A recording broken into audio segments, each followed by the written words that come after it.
주 달려 죽은 십자가 찬송해 주셔서 감사드립니다. 여러분은 십자가를 볼 때 어떤 생각과 어떤 생각들을 하시는지요?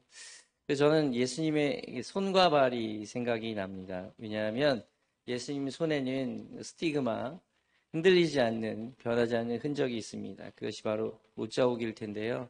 그것이 누구를 위한 것이었을까요? 바로 우리를 위한 그런 흔적이었습니다. 너무나 사랑했기 때문에, 너무나 애정했기 때문에 당신은 그 흔적을 가고 계십니다.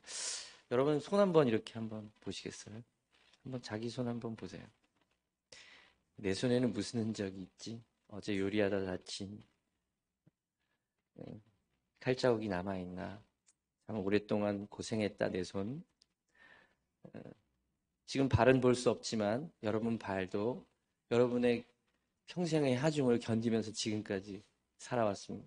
발도. 여러분 어떤 흔적이 있습니까?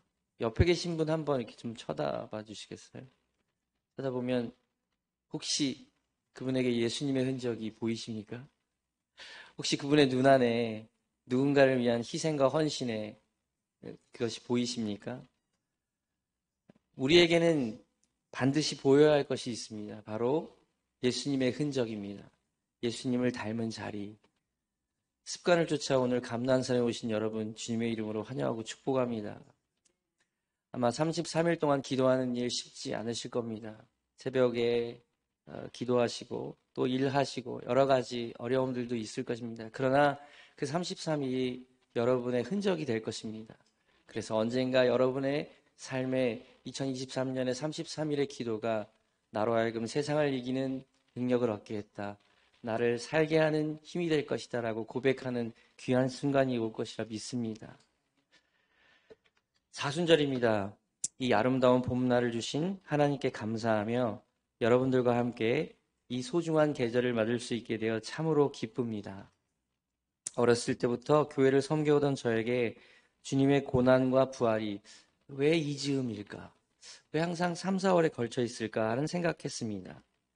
근데 그건 아무래도 길고 길 것만 같은 겨울의 끝과 완연한 봄의 사이에 있는 절기의 의미에서 찾을 수 있지 않을까 했습니다.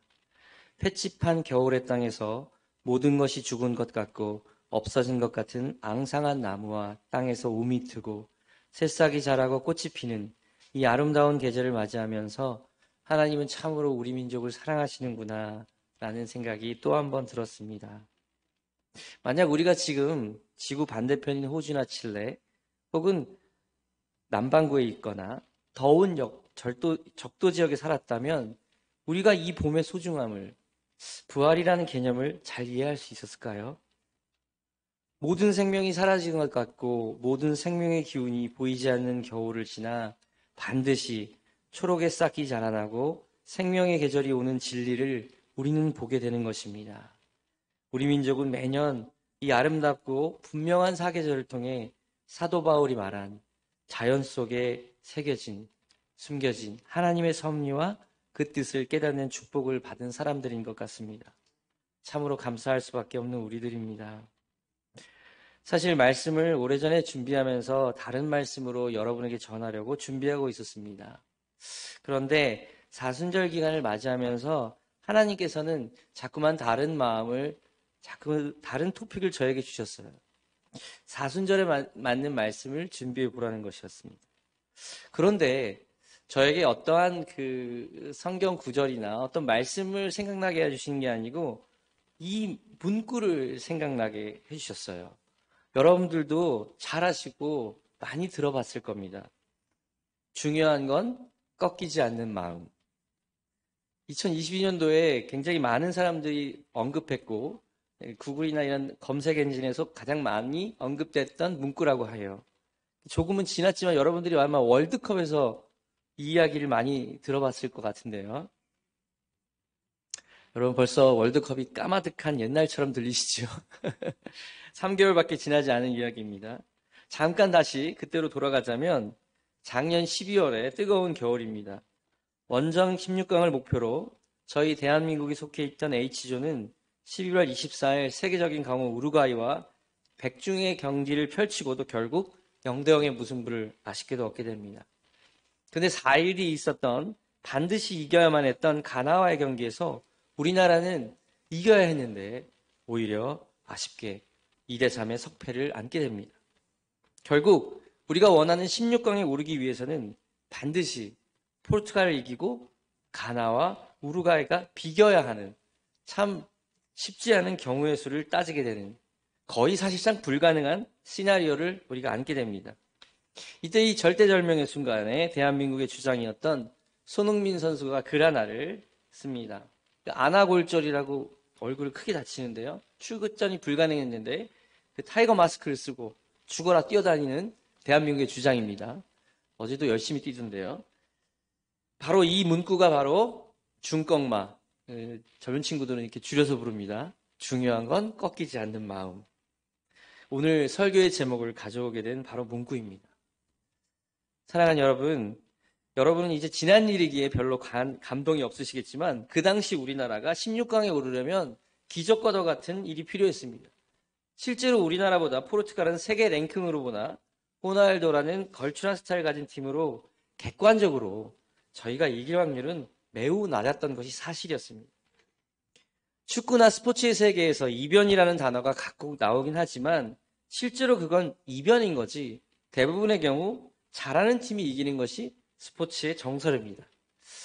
하지만 결국 우리나라는 선제골까지 허용하고 사실상 16강이 희미한 상태로 마지막까지 갑니다.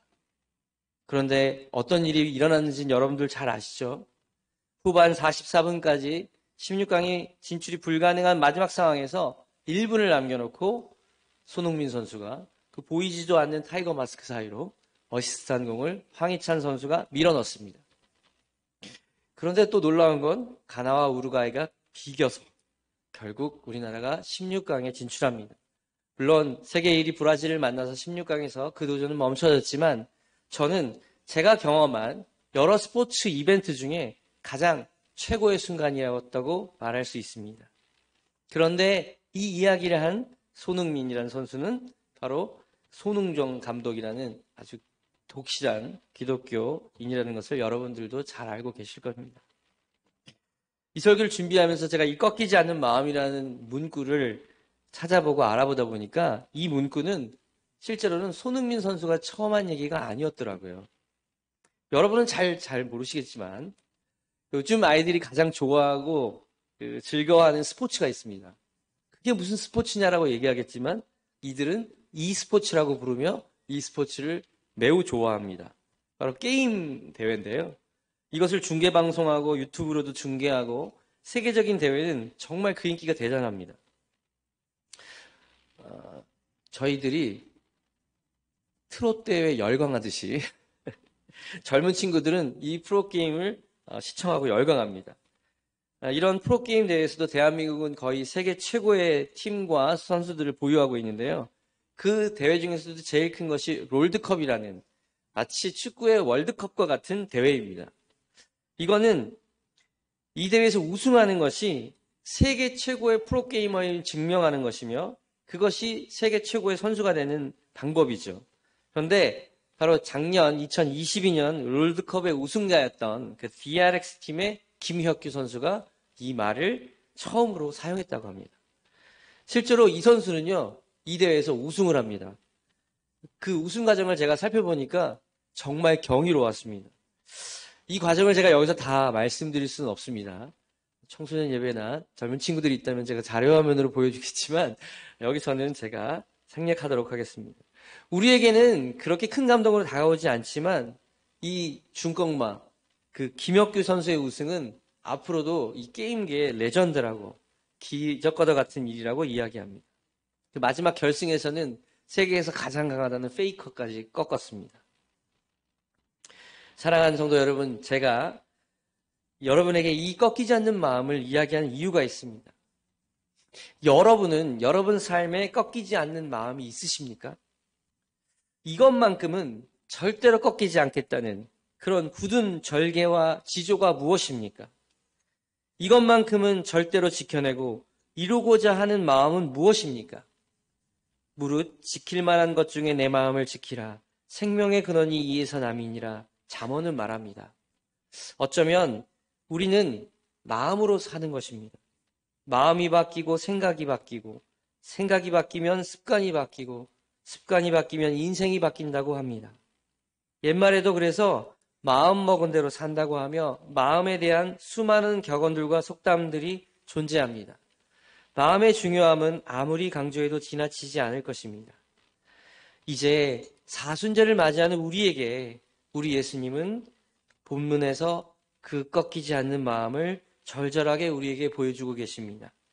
어쩌면 예수님의 그 마음과 다짐이 오늘의 우리를 있게 하는 것입니다. 오늘 본문에서도 우리는 예수님의 그 힘들고 어려운 마음을 볼 수 있습니다. 아버지여, 만일 아버지의 뜻이라면 내게서 이 잔을 거두어 주십시오. 그러나 내 뜻대로 하지 마시고 아버지의 뜻대로 되기를 원합니다. 내 뜻과 아버지의 뜻, 나의 원함과 아버지의 원함 따로 있지 않다는 것을 압니다. 나의 뜻과 다른 아버지의 뜻이 있습니다. 알고 있습니다. 나의 뜻이 무엇인지, 아버지의 뜻이 무엇인지 예수님은 알았습니다. 그런데도 왜 이런 기도를 할 수밖에 없었을까요? 사랑하는 여러분, 우리 주님은 이제 당신의 마지막을 앞두고 있습니다. 어떤 고난과 아픔, 그리고 멸시와 천대가 기다리고 있는지 아십니다. 자신의 마지막의 죽음이 어떤 죽음이어야 하는지 말씀을 통해 또 성령님을 통해 하나님의 계획을 누구보다 잘 알고 계셨을 테니까요. 게다가 사랑하는 사람들과의 이별과 가슴 아픈 배신을 앞두고 있습니다. 예수님의 머릿속에서도 주마등처럼 지난 날이 지나갑니다. 예루살렘에 처음 오르던 그날도, 그 공기도, 요한에게 세례를 받던 그 바닷가도, 그 순간도, 갈릴리에서 베드로와 요한을 부르던 그날도, 나사로를 살리고 삭개오의 집에 거하며 구원을 선포하던 그 순간도, 무리를 걷고 병든 자를 일으키던 그 기적의 순간도요. 그 불쌍한 우물가의 여인에게 물을 청하던 그날도 말입니다.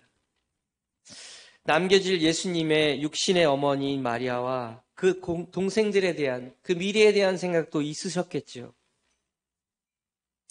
얼마나 힘든 밤이었을까요?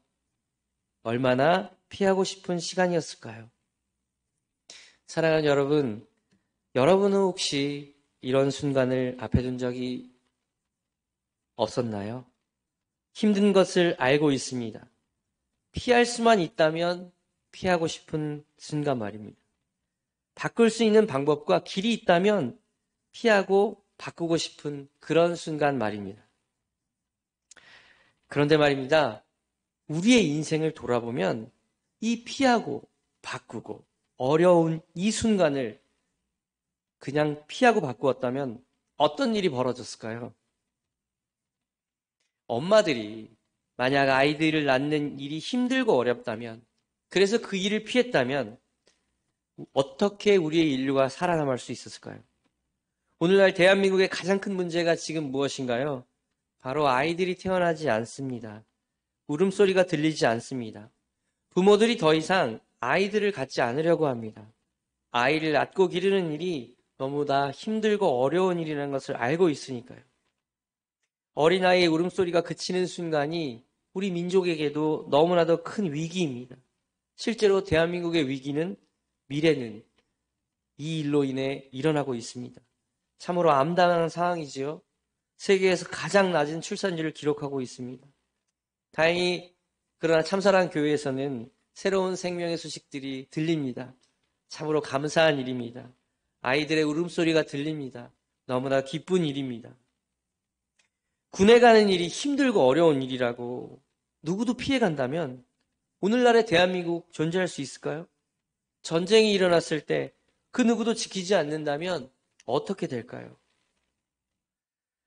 이 모든 어렵고 힘들고 피하고 싶은 그 길을 피하지 않고 아버지의 뜻을 이룬, 아버지의 원을 따른 그 꺾이지 않은 마음들이 모여서 오늘의 우리를 이룬 것임을 우리는 기억해야 할 것입니다. 예수님은 전능하신 하나님의 아들이자 기적을 행할 수 있는 능력이 충분하셨습니다. 누구도 그 잔을 받지 않는다고 비난할 사람 없었습니다.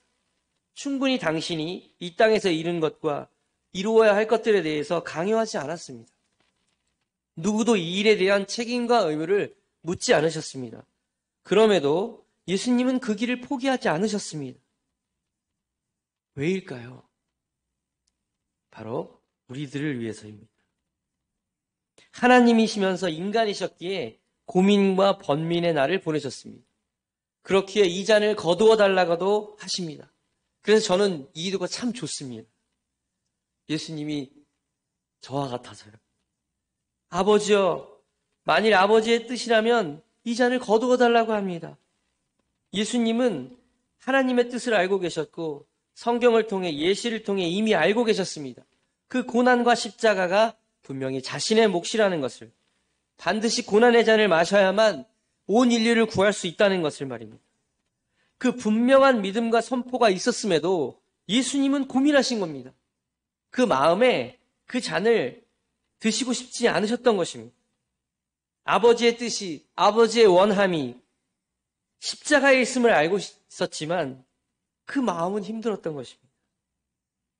저는 이 기도가 진짜 기도라고 생각합니다. 예수님의 생각과 마음에는 그 고난과 십자가를 지고 싶지 않으셨습니다. 맞습니다. 우리도 그렇습니다. 예수님은 우리와 성정이 같은 분이셨습니다. 그렇기에 우리의 마음과 생각 그리고 연약함을 아십니다. 우리도 각자의 삶 속에서 얼마나 많은 아픔과 고난을 경험하는지 모릅니다. 이 세상에 완벽한 사람 없죠? 그 어떤 삶도 그 삶이 완벽하지 않습니다. 그럴 수 없습니다.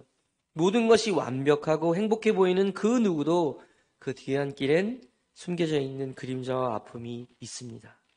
화려해 보이는 그 삶만큼 그림자가 지워지는 것이 인생이라는 것을 보게 됩니다. 수많은 사람들이 그림자를 감추기 위해 더 화려한 빛을 쫓아가지만 결국 그 빛은 사라지고 더 그 큰 빛을 쫓아 이리저리 몰려다니는 삶을 살게 되는 것입니다. 재물과 돈이 그 빛이라고, 자녀가 더 큰 빛이라고, 재물과 권력을 쫓아 평생을 그 화려한 삶을, 빛을 찾아 살아가는 사람을 봅니다. 그러나 결국 그 어느 것 하나도 우리의 결핍을 채우거나 만족을 주지 못한다는 것을 우리는 압니다. 사랑하는 여러분, 오늘 우리 앞에 놓인 고난의 잔은 무엇입니까? 어떤 기도를 여러분들은 하고 계십니까? 혹시 피하고 싶은 잔이 있으십니까? 매일처럼 기도의 제목이 되는 가족이 있으십니까? 그렇게 기도해도 또 기도해도 바뀌지 않는 내 남편이, 내 아들이, 내 사랑하는 딸이 있으십니까? 가족이 우리를 살게 하는 힘이기도 하지만 때로는 우리의 가장 큰 십자가이기도 합니다. 그때 여러분은 어떻게 하시기 원하십니까?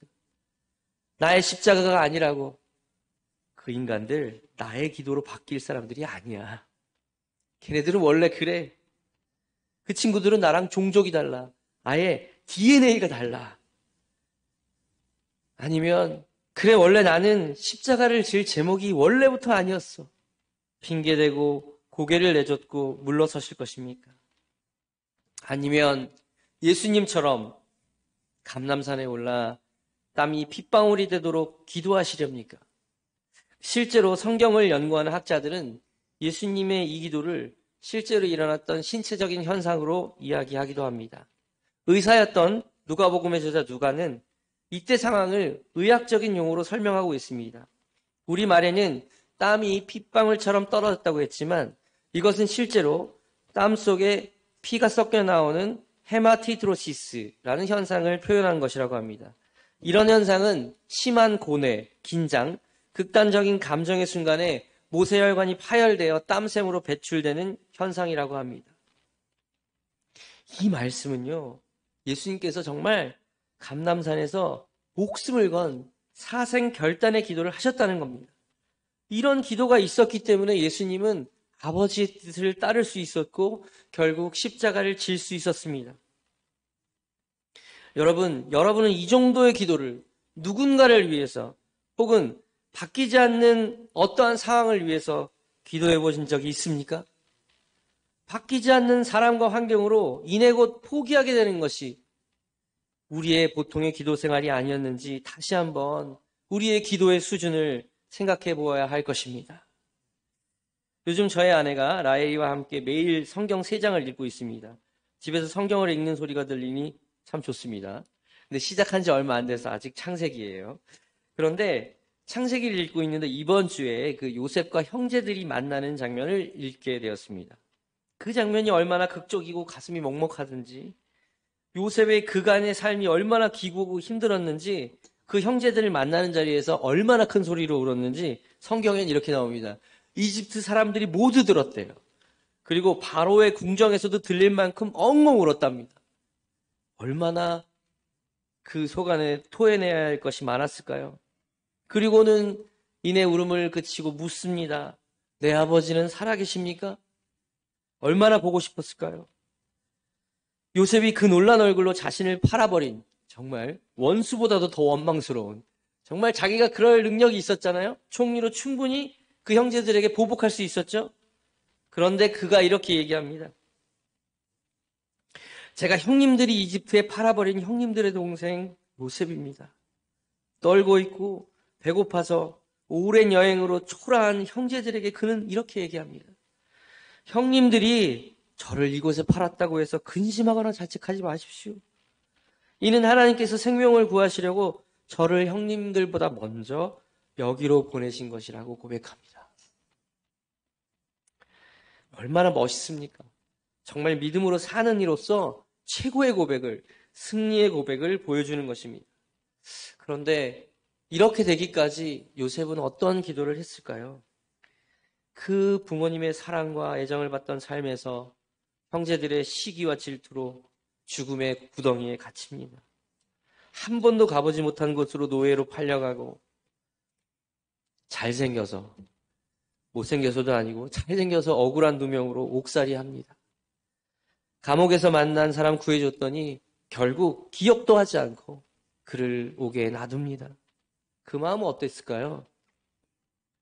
요셉은 그 죽음 같은 시간들에 어떤 기도를 했을까요? 그 기도는 어떠했을까요? 그 지옥 같은 13년의 삶을, 그 버림받은 노예의 삶에서 배고파 죽어가는 열방을 구하는 이집트의 존경받는 총리가 되게 하는 놀라운 기적의 시간으로 바꾼 그 기도 말입니다. 요셉만일까요? 하나님의 약속 가나안을 향한 출애굽을 이루기 위해 부름받은 모세는 어땠을까요? 왕자의 삶에서, 그 화려한 왕자의 삶에서 40년 동안이나 버림받고 쫓기는 광야의 삶을 살아냅니다. 어떻게 견뎌냈을까요? 아이가 없어 기도하던 한나의 기도는 어떻습니까? 죽으면 죽으리라 고백하며 나아갔던 에스더의 기도는 어떠했을까요? 성경에 나오는 수많은 이들은 모두 목숨을 건 기도의 사람들이었고, 꺾이지 않는 마음으로 수없는 유혹과 고난의 순간에도 아버지의 뜻을 따른 사람이었습니다. 사순절을 맞아 우리는 어떠한 기도의 삶을 살아야 하는지 다시 한번 다지는 시간 되었으면 합니다. 그런데 우리는 이 기도를 할 때 예수님의 모습만을 우리는 봅니다. 하지만 이때 이 기도를 들으시는 하나님의 마음은 어떠할까요?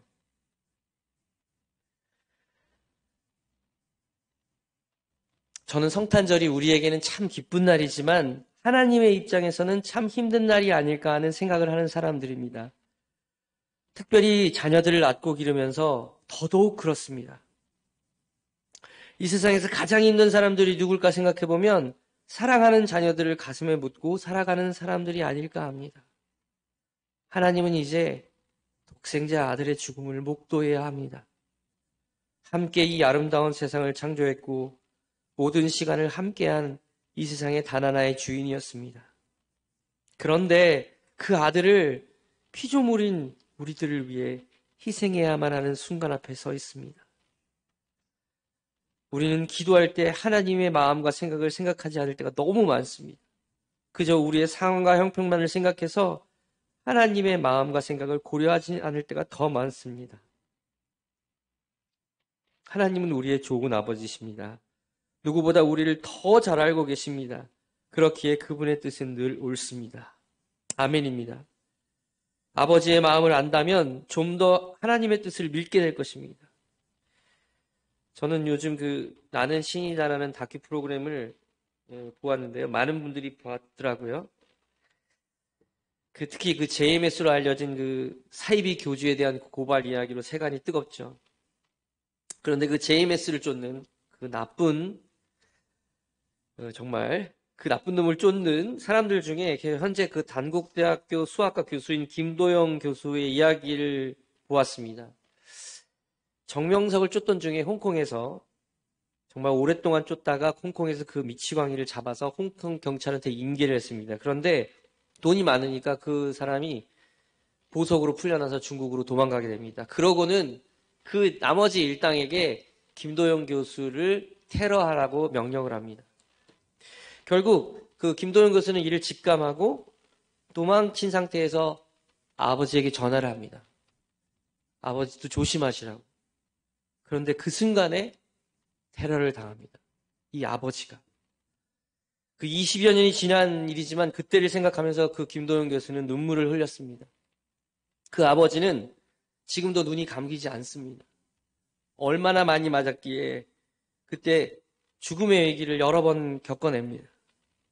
그런데 그 부친이 인터뷰에서 이렇게 얘기합니다. 그때 내가 거기 있어서 다행이라고.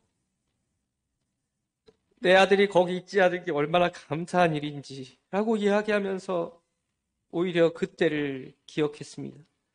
지독한 테러의 현장에서도 까무러칠 정도로 맞고 또 맞고 기절했는데 오직 아들의 안위가 궁금합니다. 그게 아버지의 마음입니다. 그게 아비의 마음입니다. 예수님께서 감람산에서 이 잔을 내게서 걷어달라고 할 때 어쩌면 하나님도 이 기도를 들으실 때 귀를 막고 눈을 감고 가슴을 찢어내는 마음으로 어떻게 감당하셨을까? 차라리 내가 너였으면, 내가 그 자리에 있다면 내가 왜 인간을 다필 창조해서 내 아들까지 희생해야 했을까? 원망하고 소리치고 하늘 무너지는 고통에 다 포기하고 싶으시진 않으셨을지. 사랑하는 사람의 고통은 내 고통보다 견디기 어려운 것입니다. 진짜 사랑해본 사람은 압니다. 그 사람의 기쁨은 내 기쁨보다 크고 행복하고 그 사람의 고통은 차라리 내가 당하는 것이 낫지 도저히 지켜볼 수 없다는 것을 말입니다.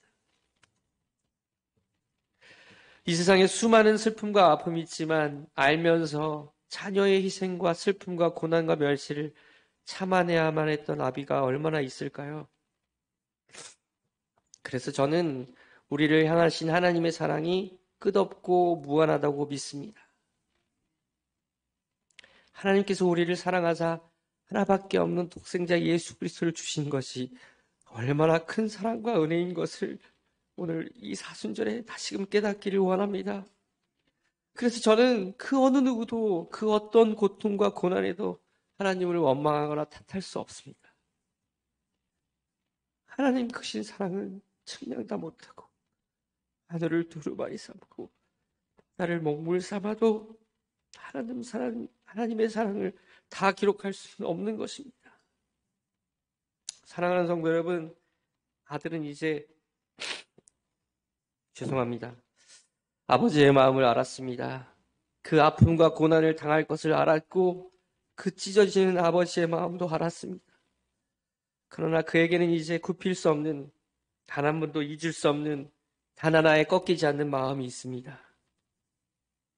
바로 온 인류의 죄와 허물을 지고 단 한 번의 희생으로 모든 사단의 권세와 이빨을 꺾어버릴 단 한 번의 기회를 놓치고 싶지 않았던 것입니다. 그 꺾이지 않는 마음이 오늘도 우리에게 전해지기에 오늘도 우리는 이 예배를 드리고 사순절의 고난을 기억하며 결국 부활의 소망으로 우리에게 산 소망이 되는 것입니다.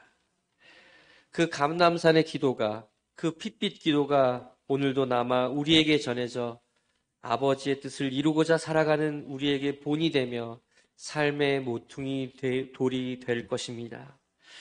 사랑하는 성도 여러분, 우리는 이제 사순절의 한가운데를 지나고 있습니다. 2023년은 어쩌면 다시 오지 않을 단 한 번의 시간이며 삶입니다. 우리에게 주어진 단 한 번의 2023년의 사순절은 다시 오지 않을 것입니다. 어떻게 추억하실 것입니까? 어떻게 기억하시겠습니까? 황사가 심한 날을 탓하고 끝도 없이 오르는 금리에 힘겨워하고 바뀌지 않는 내 주변의 사람들을 원망하며 여전히 힘겨운 삶의 여정에 지쳐하고 날이 갈수록 쇠잔하는 내 육체로 인해 슬퍼하기보다 여러분의 감람산에 오르시기를 축복합니다. 굽히지 않는 열정으로, 꺾이지 않는 마음으로 기도의 산에 오르시기를 주님의 이름으로 축복합니다. 거기서 이렇게 기도하십시오. 아버지의 뜻이 너무나 힘들고 어렵네요. 제게는 너무나 무겁고 힘든 십자가입니다. 정말 지고 싶지 않습니다. 정말 죽을 만큼 괴롭고 어렵습니다. 그러나 하나님, 저의 원대로 마으시고 저의 얕은 경험과 지식대로 하지 마시고 저의 알량한 믿음과 시야를 내려놓고 변하지 않는 상황과 환경 그리고 사람들을 의지하지 않고 오직 아버지의 뜻대로 하나님의 눈으로 나의 시선을 돌려 하나님의 뜻대로 되기를 기도하시기를 축복합니다. 지금은 알 수 없습니다. 지금은 지는 것 같고 지금은 내가 죽는 것 같은 순간일지라도 선하신 영원하신 하나님의 계획과 그 길을 믿으며 묵묵히 그 십자가의 좁은 길을 걷는 우리들이 되게 해달라고 함께 기도하기를 원합니다.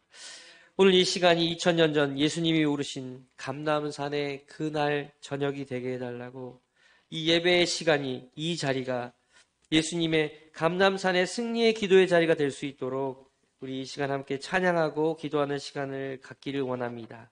그 꺾이지 않는 마음으로 말입니다.